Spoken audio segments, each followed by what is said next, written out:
गंगा जी के साथ हमारा जो मेन मुद्दा है वो बाज़ार में जो नगर निगम की बार बार कार्रवाई होती थी उसको लेके था।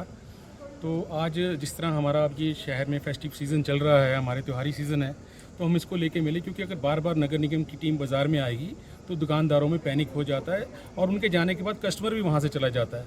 तो हमने ये रिक्वेस्ट की कि ये जो जिस तरह त्योहारी सीज़न है इसमें हमें कॉपरेट किया जाए और उन्होंने हमें आश्वस्त भी किया। But at the same time थोड़ी सी समस्याएं नगर निगम ने भी हमें अपनी बताई। ऐसा हुआ कि जब पिछली कार्रवाई नगर निगम द्वारा की गई तो हमारे ही कुछ व्यापारियों द्वारा गाड़ी वगैरह रुकी, जो कि हमारा कहना है कि बिल्कुल गलत है, इस तरह गाड़ी नहीं रोकनी चाहिए थी।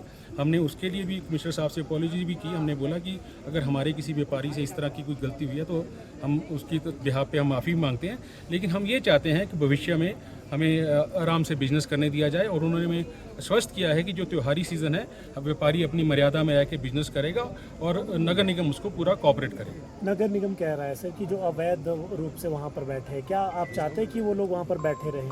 नहीं, देखिए, जो अवैध रूप से बैठे हैं उनके लिए ऑलरेडी नगर निगम काम कर रहा है। उनको वहाँ पे आजीविका भवन की जो नई जो उसका एटिक है, जो उसकी छत है, वहाँ पे उनको शिफ्ट कर रहे हैं, तो उसके लिए काम चल रहा है। तो हमने उनके लिए भी ये रिक्वेस्ट की, क्योंकि जो ये बैठ रहे हैं वो भी हमारे ही लोग हैं। हम चाहते हैं कि उनको भी अच्छी जगह पे बिठाया जाए ताकि वो भी अपना रोजगार वहाँ से कमा सकें। सर, ये बात भी निकल कर आई है कि दुकानदारों ने खुद ही अपनी दुकानों के आगे कई लोगों को बिठाया है, उनसे पैसे लिए जाते हैं, तो इस तरीके से कैसे कॉपरेट करेंगे? देखिए, अधिकतर दुकानदार तो ऐसे नहीं है, लेकिन हो सकता है हम में से कुछ 2-4 लोग ऐसे भी हों, लेकिन व्यापारी हम उनको बिल्कुल सपोर्ट नहीं करते। जो ऐसे लोग हैं जो अपने बाजार आगे किसी को बिठा रहे हैं, हम सिर्फ सिंपल बिजनेस करना चाहते हैं, शांति से करना चाहते हैं।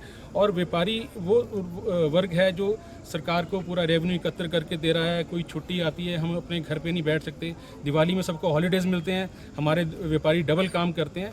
तो मुझे लगता है व्यापारी जो सरकार को रेवेन्यू एकत्र करने में भी बड़ी हेल्प कर रहे हैं, तो सरकार को भी व्यापारियों का सहयोग करना है। क्या बातचीत हुई है आपकी कमिश्नर साहब? देखिए, कमिश्नर साहब ने हमें कल भी, मेरी फोनिकली भी उनसे बात हुई थी। कल भी उन्होंने मुझे आश्वस्त किया था कि आप अपना बिजनेस जो है सुचारू रूप से चलाएं, हम उनको वो हमें कॉपरेट करेंगे। क्योंकि बीच में उच्च न्यायालय का भी है, क्योंकि उन्होंने भी इनको मॉनिटर करने के लिए बार बार आदेश दिए हुए हैं, तो उनको वो अपनी काम करना पड़ता है। लेकिन वो कहते हैं कि अपनी मर्यादा में रहें। वो हमें कह रहे हैं कि अपना बिजनेस अच्छे से करें।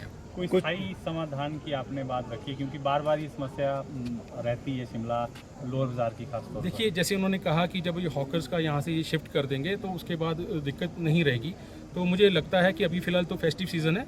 देखिए, ऐसा है कि सिर्फ ये नगर निगम का काम नहीं है, हम व्यापारियों को भी इनको सहयोग करना पड़ेगा। क्योंकि देखिए, नगर निगम भी हमारे लिए कर रहा है। अगर व्यापारी हम सामने आएंगे, अगर हमारे में कोई व्यापारी गलत है, हम उसका सहयोग नहीं करेंगे, हम नगर निगम के साथ बैठ के समन्वय बनाएंगे। ठीक।